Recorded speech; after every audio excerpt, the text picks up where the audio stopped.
Friends, SBI பேங்கோட mobile banking அப்ளிகேஷனான YONO SBI அப்ளிகேஷனோட லாகின் பேஜ் வந்தீங்க அப்படின்னா அதில் லாகின் பண்ணாமலே ஜஸ்ட் அதில் பேலன்ஸ் செக் பண்ணுறதுக்கு வியூ பேலன்ஸ் அப்படிங்கிற ஆப்ஷன் இருக்கும்.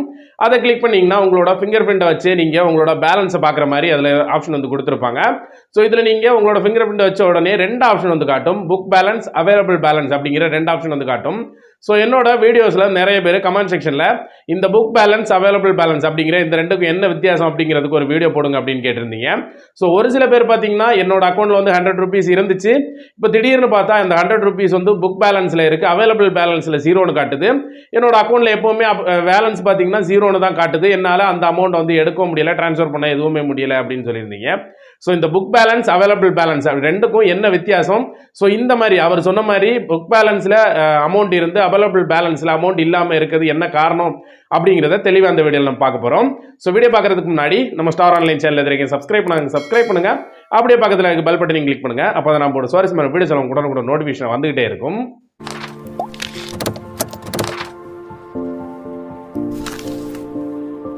புக் பேலன்ஸ், அவைலபிள் பேலன்ஸ் அப்படிங்கிற ரெண்டுக்கும் உள்ள வித்தியாசம் என்ன அப்படிங்கிறத பார்த்துடலாம்.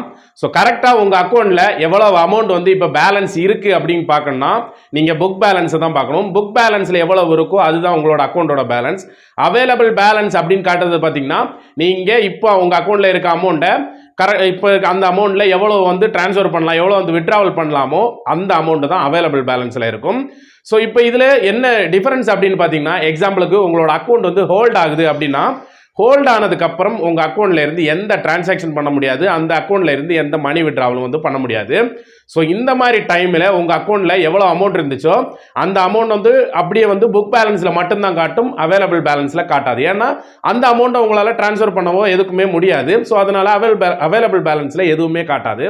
ஸோ நான் ஆல்ரெடி முதல்ல சொன்ன மாதிரி ஒருத்தர் வந்து என்னோட புக் பேலன்ஸில் தான் அமௌண்ட் இருக்குது, அவைலபிள் பேலன்ஸில் அமௌண்ட் இல்லை அப்படின்னு சொன்னது காரணம் தான் அவரோட அக்கௌண்ட் வந்து ஹோல்ட் ஆயிருக்கு. ஹோல்ட் ஆனதுக்கப்புறம் அவரோட அக்கௌண்ட்டில் இருக்க அமௌண்ட் வந்து புக் பேலன்ஸில் இவ்வளோ அமௌண்ட் இருக்குது அப்படிங்கிறத வந்து புக் பேலன்ஸில் காட்டுது, அவைலபிள் பேலன்ஸில் 0ன்னு காட்டுது. ஏன்னா அவரால் எந்த ஒரு டிரான்சாக்ஷனுமே பண்ண முடியாது.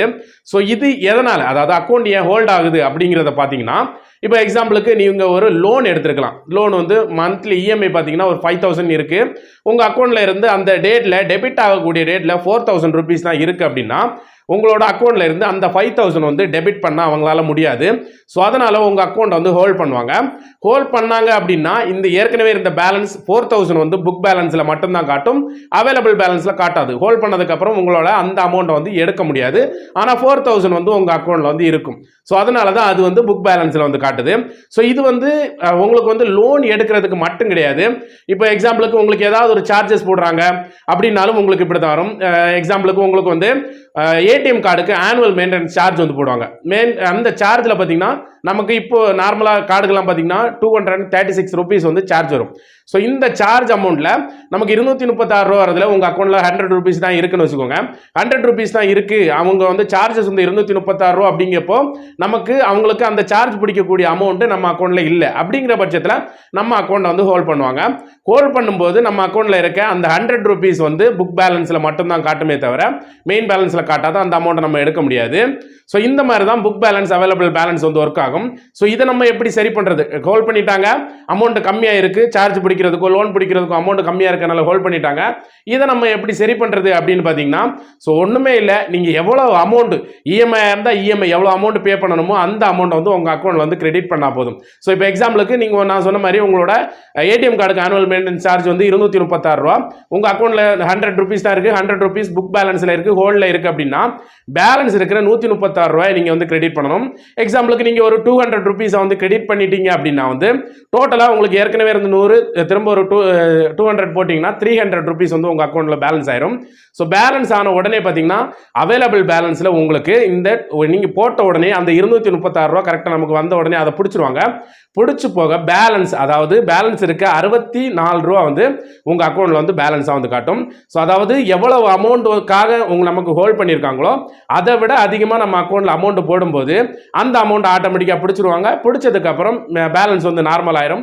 அதுக்கப்புறம் வந்து உங்களோட பேலன்ஸ் வந்து அவைலபிள் பேலன்ஸ், புக் பேலன்ஸ் ரெண்டுலேயுமே வந்து நார்மலாக வந்து காட்ட ஆரம்பிச்சிடும்.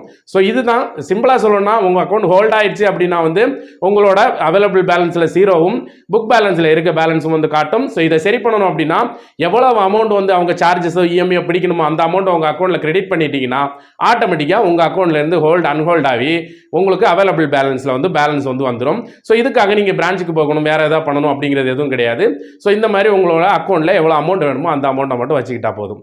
ஸோ அவ்வளோதாங்க இந்த வீடியோவில் நம்ம யோனோ எஸ்பிஐ அப்ளிகேஷனில் வர இந்த புக் பேலன்ஸ், அவைலபிள் பேலன்ஸ் இந்த ரெண்டுக்கும் என்ன வித்தியாசம், ஸோ இந்த மாதிரி ஹோல்ட் ஆனால் என்ன பண்ணுறது அப்படிங்கிறத தெளிவாக பார்த்தோம். ஸோ இந்த வீடியோ பிடிச்சிருந்தா லைக் பண்ணிடுங்க. இந்த வீடியோ பிடிச்சிருந்தா லைக் பண்ணிடுங்க. மீண்டும் இந்த மாதிரி ஒரு நல்ல நிமிஷத்தோட நான் உங்களை சந்திக்கிறேன். அது வரைக்கும் உங்களுக்கு விடைபெறுவது உங்கள் ரெமோ. தேங்க்யூ.